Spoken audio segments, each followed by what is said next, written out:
पाकिस्तान इस मैसेज को लिया है क्योंकि वो तो ऐसे दिखा रहे हैं जैसे उन्होंने बहुत कुछ हासिल कर लिया, बहुत सारे बयान वहाँ पे आ रहे हैं, वहाँ के आर्मी चीफ को प्रमोशन दिया जा रहा है नए पदवी के साथ। क्या मैसेज लिया उन लोगों ने? मैं थोड़ा हल्के अंदाज में बोलूं कि फील्ड में पिटने वाले जनरल फील्ड मार्शल हो गए हैं।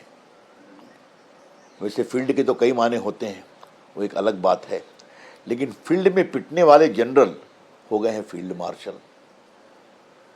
देखिए देवेंद्र बाबू, पाकिस्तान के साथ भारत की 4 डिक्लेयर्ड जंग हुई है ना, 48 में, 65 में, 71 में और कारगिल में। और फिर जवाहर हक साहब की 1000 कट्स, तो उसमें आपके 26/11 मुंबई का है, उसमें संसद का हमला है, उसमें पहलगाम है, उरी है और आपका पुलवामा है। और हमारे प्रधानमंत्री की सोच क्या थी? कितनी खुली बिगिनिंग की। 14 में शपथ दे रहा हूं, शरीफ साहब आइए, आपका स्वागत है। मैं गया था काबुल, आपने कहा कि मेरे नाती की शादी है, तो मैं रुक गया, चला गया। इतनी बड़ी दिलदारी दिखाया और आपने क्या दिखाया? तो जिन्ना साहब ने बनाया पाकिस्तान, पाकिस्तान बन गया जर्नैल की दुकान। देखिए, पाकिस्तान के लोग बड़े सुलझे हुए होते हैं, इस बात को समझिए आप, लेकिन सब कुछ वहां जर्नैल बोलते हैं। डेमोक्रेसी नहीं आई, बाकी नहीं आई, तो ठीक है, चलने दीजिए। अगर आप इस तरह करेंगे, इसलिए जो मैंने पहले कहा आपसे कि अगर आप आतंकवाद करेंगे, यू हैव टू पे कॉस्ट, ए बिग कॉस्ट। और आज पीएम ने फिर कहा, सेना को पूरी छूट है, हमला हो, समय आप तय करो, तारीख आप तय करो, स्ट्रैटेजी आप तय करो, जवाब दो।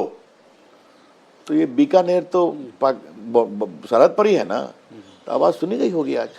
एक चीज़ है, जैसे उड़ी में सर्जिकल स्ट्राइक उड़ी, बालाकोट एयर स्ट्राइक, जैसे ऐसे आतंकी घटनाएं हुई, हमारा जो जवाब था और बढ़ता भी गया।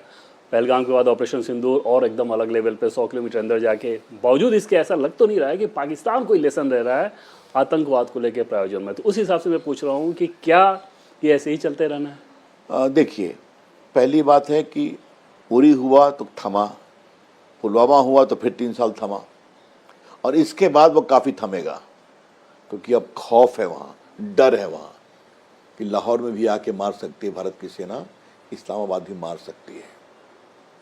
उनके स्ट्रेटजिक एसेट को नेस्तानबूद कर दिया हमने, उनके पूरे एयर डिफेंस सिस्टम को हमने फ्रस्ट्रेट कर दिया। तो अब उनके ऊपर है, अब तो पीएम ने कह ही दिया है, आतंकवाद करेंगे तो ये वॉर माना जाएगा, हम जवाब देंगे। अब वो हम समझेंगे, नहीं समझेंगे तो फिर जो होना होगा वो होगा। लेकिन मैं फिर भी मानता हूं कि थोड़ा खौफ है, और ये जो फील्ड मार्शल का कवच पहना गया है, ये उसी खौफ का परिचायक है। एक चीज़ बहुत ज़्यादा चर्चा में रहती है, क्योंकि आप तो डेलीगेशन के हेड ही एक जा रहे हैं, तो क्या जो न्यूक्लियर साइट पे अटैक की बात पाकिस्तान में बहुत ज़्यादा चल रही है, अंतर्राष्ट्रीय स्तर पर भी बहुत चर्चा का विषय है, क्या हमने वो भी किया था, वो भी मैसेज दिया है? क्या जानकारी आपको? देखिए, हमारी क्लियर लाइन है कि हम न्यूक्लियर ब्लैकमेल से डरेंगे नहीं। हमें गर्व है हमारे प्रधानमंत्री पर, इतना खुलकर कहा उन्होंने। बाकी वो भी तो नहीं बोल रहे हैं। लेकिन एक बात बहुत रोचक है, 9 हवाई अड्डे पर हमले के बाद अब वो न्यूक्लियर थ्रेट देना बंद कर दिया उन्होंने। क्या प्रधानमंत्री, क्या रक्षा मंत्री, क्या विदेश मंत्री, क्या पंजाब की मुख्यमंत्री नवाब शरीफ की पुत्री, और क्या वो रेल मंत्री। देवेंद्र बाबू, बताइए कि वहाँ के सब रेल मंत्री एक ही फर्मे के होते हैं क्या? पहले भी देखा था हमने। अभी तो कह रहे हैं कि हमने बाबर और शाहीन कोई चौराहे पर घूमने की नहीं लगाई है। ये कौन सी भाषा है भाई? अब मैं उनको खोज रहा हूँ, कहीं दिखाई पड़ जाए, वो गायब है। तो ये डर वहां बना है। न्यूक्लियर लेसन दिया है, ये समझा जाए हमने। भारत जवाब दे सकता है, न्यूक्लियर की बात हमने बिल्कुल नहीं की है, लेकिन न्यूक्लियर की धौंस हमें न दिखाओ, ये इसका मतलब है। अंतर्राष्ट्रीय और ये संदेश गया है। अंतर्राष्ट्रीय परिस्थितियों की बात कर रहे हैं तो पहलगाम हमला हो रहा है, उसके बाद ऑपरेशन सिंदूर हमने किया, और दूसरे देश की सीमा में 100 किलोमीटर अंदर जाके हिट कर रहे हैं।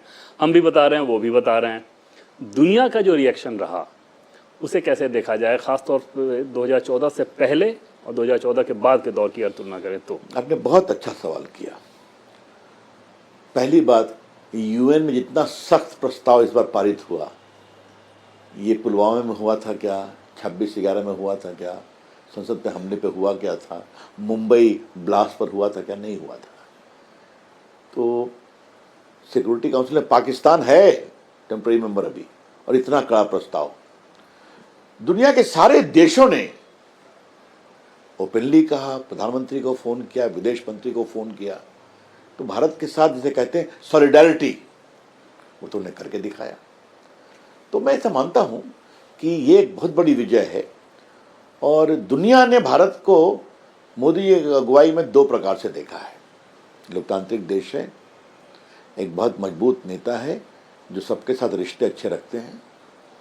भारत की अर्थव्यवस्था दुनिया की 5वीं है, तीसरे के रास्ते पर है, लेकिन भारत अपने लोगों की सुरक्षा के लिए उतना ही प्रतिबद्ध है। हमारे लोगों की सुरक्षा से खेलोगे तो जवाब देंगे। और आज मुझे एक घटना याद आ गई, आपको याद होगा,